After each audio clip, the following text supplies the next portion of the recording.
दोस्तों, आदाब अर्ज़, मैं अनीस अहमद खान हिंद वॉइस से आपसे मुखातिब हूँ। अब लगता है कि जो सरकार है, मोदी सरकार है, वो किसानों के मामले में बैकफुट पे आ रही है।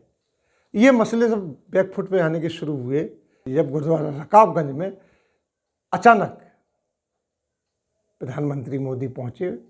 वहाँ पे उन्होंने अरदास की, मत्था टेका। कहा जाता है कि वो बगैर इन्फॉर्मेशन के वहाँ पहुँचे थे, पुलिस वुलिस का इंतज़ाम नहीं था।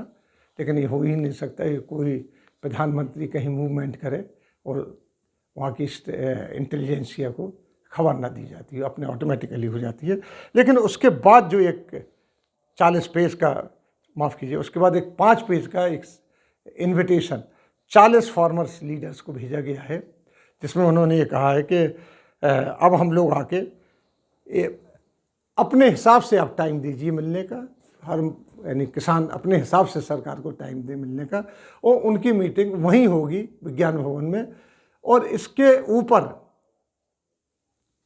फार्म बिल के ऊपर एक नए सिरे से बातचीत की जाएगी। ये एक 40 किसान यूनियन के हेड्स को दिया गया है ये लेटर, और उसमें जब ये कहना कि आप अपने हिसाब से टाइम दे दीजिए और अच्छी तरीके से स्टडी करके और सोचकर हमसे बैठ के बात कीजिए। इसके पहले कृषि मंत्री ने भी कहा था कि हम दोबारा मिलने की बात कर सकते हैं। लेकिन ये बात जब प्रधानमंत्री गुरुद्वारा गए, गुरुद्वारे में मत्था टेका, उसके बाद अब और बातें तो पता नहीं चल सकती, लेकिन उसके बाद अचानक इस तरीके के एक सर्कुलर आना एक बात की गवाही देता है कि कहीं ना कहीं अब सरकार बैकफुट पे आती हुई नज़र आ रही है। वहीं सरकार की जो मनमानी देखी जिस तरीके से होती, जिस तरीके से करती है, वो किसान आंदोलन जब किसी तरह से मोदी सरकार के काबू में नहीं आया तो उसने अपना पुराना हथकंडा शुरू किया कि आंदोलन में शामिल किसानी संस्थाओं के ऊपर ईडी, सीबीआई, इनकम टैक्स, इसके छापे डलवाना उन्होंने शुरू किए। किसान आंदोलन में शामिल सभी बड़े संगठनों को विदेशी फंड लेने का एक आरोप लगाया गया है।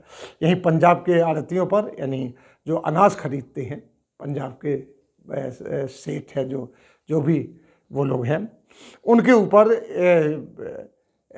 छापे पड़ना शुरू हो गए हैं इनकम टैक्स वगैरह के। किसान आंदोलन में शामिल सबसे बड़ी जो यूनियन है, भारतीय किसान यूनियन उग्राहना, उनके जो महासचिव हैं को पंजाब सिंडिकेट बैंक ने बुलाया अपने पास। उनको एक बात कही कि आपके ऊपर 2 महीने के अंदर अंदर विदेशों से 8 से 9 लाख रुपए तक के चंदा लेने का आरोप है। ये हमारे पास बाहर से इंफॉर्मेशन आई है। इस पर उन्होंने कहा कि उनके पास पैसा विदेशों में रहने वाले पंजाबी भेजते हैं जो कि नियमित सामाजिक दान करते हैं, वो पैसा हम लोगों के पास आता है। हमने कोई विदेशों से पैसा नहीं मंगाया है।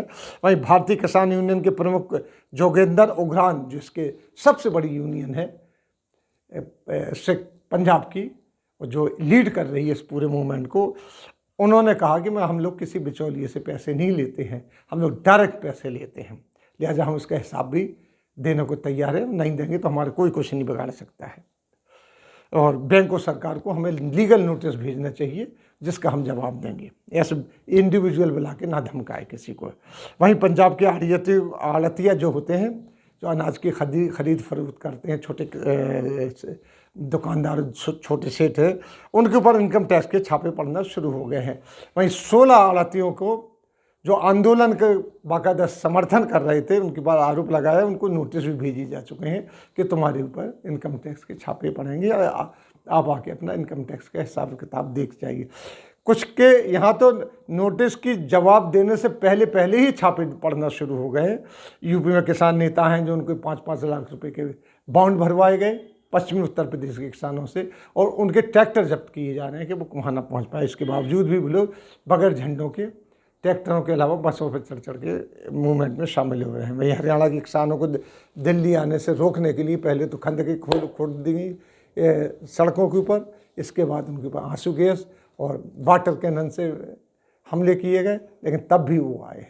हर हथकंडे जब इनका फेल हो गया, तब ईडी, इनकम टैक्स, सीबीआई का सहारा इन्होंने लेना शुरू कर दिया है। उसके साथ साथ बैकफुट पे आ रही है, बिल्कुल उसी तरीके से कि किसान मूवमेंट को आतंकवादी संगठन और जाने क्या क्या बताया है इन्होंने, अर्बन जो नक्सल बताया और जाने कितने आरोप लगा दिए। कोई आरोप ऐसा नहीं बना, नहीं देशद्रोही तक लगा दिया।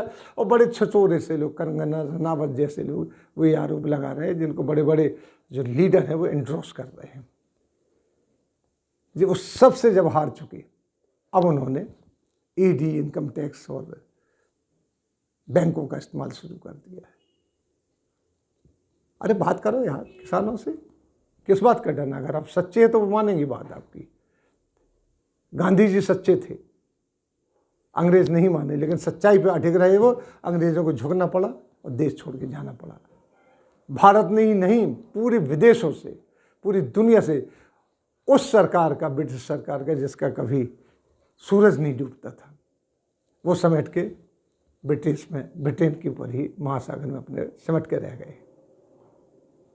ये होती है सच्चाई की ताकत। इसी के साथ हम आपसे लेते हैं विदा। अगले अंक में फिर हाजिर होंगे, तब तक के लिए दीजिए हमें इजाज़त।